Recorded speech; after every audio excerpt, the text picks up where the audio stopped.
আজকের এই 1.5 বছর পরে আমরা বলতে চাই, কোন একজন অমুসলিম ভাইয়ের 1.5 বছরে মাত্র 1.5 টাকা কেউ মেরে খেয়েছে জামাতের কোন নেতা আমার আছে কিনা?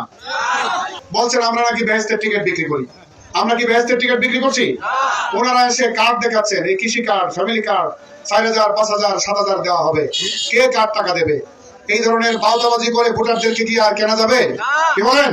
কেনা যাবে না। আমরা মনে করি না সম্মানিত ভাইয়েরা, এই সমস্ত জিনিস দিয়ে মানুষদেরকে আর প্রতারিত করা যাবে না।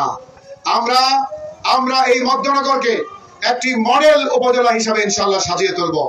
আমরা আপনাদের সামনে নেতা সাহেব হতে চাই না। বিভিন্ন গোষ্ঠী মহল ভোটারদেরকে হুমকি ধমকি দিচ্ছেন যে আমরা 12 তারিখের পরে দেখে নেব। আমার প্রিয় ভাইরা, হাস্যকর ব্যাপার।